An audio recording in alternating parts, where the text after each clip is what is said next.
morning. So glad you're with us and nice to see you both. And we promise we look as lovely as you do. Go ahead and share with us you were going to do an update on kids' performance and assessment of where they are, and then anything else you want to talk about. Sure, they ended up doing really well on the test. They were probably the better class of all four that I teach. And, I think that it helps that we have so many teachers in the classroom, obviously, and that we can drill them constantly. And did your kids have any problems? No. We split it up, so. The multiple choice part seemed to go a lot more smooth than the writing portion for my group. I ended up having 15 come with me to the writing portion.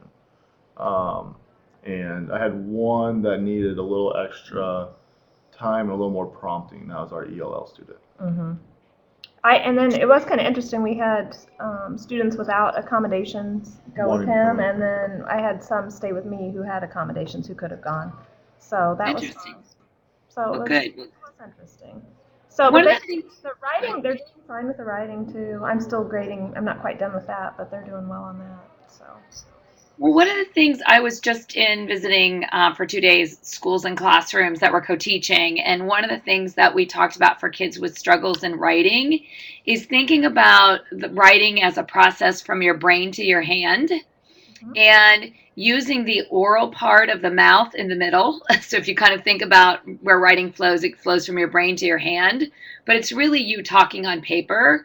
But what we're finding, especially for kids of poverty or kids who are second language learners, actually letting them talk into anything, whether it be a tape player, it be an MP3 player, it be their phone before they write, seems to be the bridge that's allowing us to jump from their brain to their mouth, from their mouth to their hand. So that may be something that you may want to try for the next one, is instead of trying to take as many kids out, see how much independence you could get with kids actually doing their own recording and listening back to their writing, to what they want to say.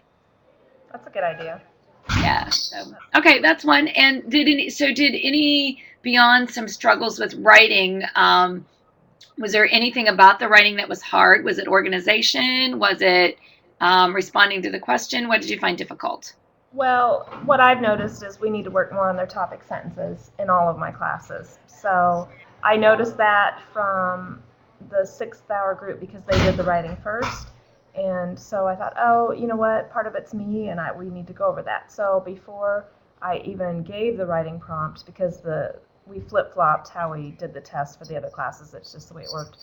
And so we went over all the topic sentences, and I gave examples so that way their writing could be better. So, because I said the whole point of this is not for me to just count you down, but it's to see you grow as a writer for the test. And so this is what I would do, so you want yours to look like this, because the reader has to know what the prompt is without reading the prompt. So we'll work on that more the next time. So that might be a good target as an oral topic sentence. See if you can get everybody in the class to do like 10 oral topic sentences this week. And see if they orally do them, if they're different than if you ask them to write them, or maybe even do both. Like, so now we're going to do an oral one. Now I want you to write one. And I want you to see which way you learn better, so that you could kind of see what bridge they need to build. Because, part of what you guys are doing so nicely is teaching them skills for independence. So, yeah, but that was the big thing that I noticed. Otherwise, I thought that they knew the material pretty well. And I gave them, we did the Socrative practice. We didn't do it as a test because I'd never made one before, and so I just wanted to practice with that. And there were a couple glitches, but overall it went well. And I gave them 3 choices for most of them, so, and they could do that. Yeah, some 2, but some 3, so, but not 4. I always thought the content was pretty knowledgeable. They understand the story and what's going on. So. And I gave them a pre-test, so they had the questions. I mean, here's your pre-test, which most of the questions were on there. So what was the lowest? What was the lowest grade in the class? I think a C. We had a C on. Wasn't it a C for? Yeah, it was actually C. And interestingly, it was a C. And it was stronger student. And it was a stronger student. So I thought that was very strange. And we did have him write on the top of the writing day. I'm feeling this. Today I feel this. And what did you get on that? I'm curious. She was okay, though. She was okay. She says she felt all right, but I think she was more worried about doing something after the test rather than how well she was doing on the Mhm. test. So she had some extra stuff she wanted to work on. And what about all the kids? Did any of the kids write anything unique as how they felt? One kid felt blank. Yeah, one kid. One kid felt blank, but no, they were pretty standard. Today Yeah. I felt great. Today, they were pretty standard. But it was good. So That's cool. I don't think anybody was really stressed. So no one was sick, so that was good. That is Our good. ELL student put Yeah, he did. Our ELL student put confused. He did. I remember that one. Yep. Hmm. Oh, okay. But Interesting. That's otherwise- an interesting statement. So, but he did. He was doing fine. Now he Yeah. wrote. He They wrote only even had more they than had one. 3 prompts, and you could write one, and he wrote on He wrote one, but it was One. like 3 paragraphs. 3. for- Yeah, so he instead of wrote a the lot. I had a few kids in my other classes and I told them, but it just doesn't connect sometimes. So they wrote about all 3, and one student said, "Well, I wondered why it was taking me so long." So everybody laughed. I love it. There's always one. And what about an overview for this week and your 2 roles? Because I know we were having little glitches getting started, so I want to be aware of your time and kids coming in. But what's an overview of the big ideas for this week, and what do you see as both of your roles? Well, basically, we have a couple of days that they have to do something with ACT, and so they have to meet with guidance. And this is going to be kind of the pilot group, and so we're going to stay and help the guidance counselor. So they have to do that one day. So that kind of takes away from what we're doing with the novel. But we're continuing on with the novel, and they are going to do an activity with subjects and verbs. And so I want them to walk away with knowing what a subject is and knowing what a verb, reviewing it because they've all had it before. And so they'll have an activity with that.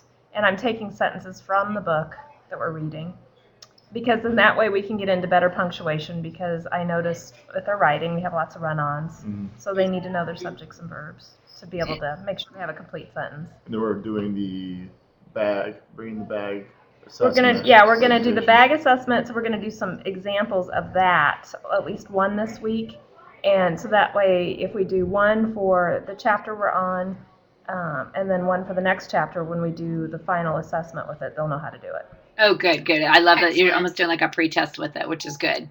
So that'll be good. And I'm gonna give them some samples with what other kids have done over other books I know they've read. So that'll be helpful, I think. That's cool. And then just coming up, we're brainstorming projects because we don't want it to get boring for the kids. Mhm. We've already done the outside drill. They loved running the bleachers and throwing the football and reading outside. I thought that was a lot of fun. Oh, good. Yeah, they liked it. That was good. But so we were talking about making a movie trailer maybe, or a movie poster to go with one of these last 2 chapters. So we were just kind of brainstorming so that way it doesn't, So monotonous. become real monotonous. Well, I have a couple of quick thoughts there. One is you might open it up completely and do an exhibition assessment and tell the kids the 2 things you want them to show you, and you don't care how they show you. Okay. So it could be a movie trailer, a comic, a rap song. I would be curious to see what this group does with that. And yet, because it's an exhibition, once they do it, they actually have to show it for 2 minutes to the class. Okay. So they don't get to just do it, but they summit. And so part of their grade is like 70% of their grade is doing the product. 30% is actually performing, showing, and sharing the product. So you get oral communication, listening, writing, speaking, all in the same thing. And should I give them? I'll give them some choices, but then if they come up with something else, Yeah. And you Yeah. give them a rubric like this is, I'm going to score for 10 points for each of these 3 areas that have to be represented in this, whatever you're producing. But I'd be curious to see, and they can do it in pairs, but if they do it in pairs or in groups, each person has a part they have to contribute. They're going to get scored on the rubric. okay. So if all 3 of us were going to do it together, all 4 of us, you're going to do the artwork, so you're going to be scored on the artwork. TJ's going to do the rap song, so the song is his credit. Jennifer is going to, write the storyline behind the song, what happened before the song, and I'm going to perform, dance to the song, whatever. But each of us then get credit for our part, so that we don't let somebody else carry us. Yeah. Right. That's good. And then the other one, as you're thinking about subjects and verbs, just a couple of other quick tips. Is there one of the things I've been reading a lot on the brain and learning, and for second language learners, I've been thinking a lot about your student. There's a big suggestion that vocabulary words, because they often are missing the background knowledge with vocabulary words, and probably all of your kids in this group are probably missing some background knowledge, would be my guess, is to add physical and social emotional connections. So let me give you, for example, we were studying 2 words in a room I was in, eruptions and rotation. And these were 4th graders, and these kids had no clue. So I said, for rotation, I want you to rotate your head. So we got them physically involved. And then I said, what would happen if your head rotated and it never stopped? And one of them said, well, I would vomit. I said, yes. And so, again, that got a social piece, a physical piece, and an emotional piece. Ooh, if you rotate too much on a ride, you throw up. Now they've had that experience. And so it now has background knowledge because it was about them as a human. The other word, eruption, they all could tell me what a volcano erupts, didn't have a stinking clue what it meant. And so then I said, well, have you ever erupted at your baby sister? And I said, what does it look like? So they had to show me if they had siblings, if they got mad, or their mom. And so we talked about erupting being exploding, and so now they've had an emotional experience, whereas before the word eruption was detached to a volcano. And so they didn't have any connection, so they really never got background knowledge until we personally put them in the middle of it, and that was a recommendation that I thought you guys might enjoy using. Okay, great. Well, I think you guys have to go. I wanted to check with you to make sure, do you want to continue every week, or would you like to start going to every other week for planning? Is this helpful still? What do you guys want to do? I'm fine with either or. Either or is fine. So we can. And we meet next week and decide from there. Yeah, we can meet next week and then decide from there. Okay, sounds good. The week after I'll be in China, so that might be a good time to go every other. But again, Jennifer can meet with you without me, and we'll figure out the Adobe plugin so we can fix that next time, okay? Okay, that sounds good. All right, sounds great. Thanks, you guys. Thanks for what you're doing. Okay, bye-bye.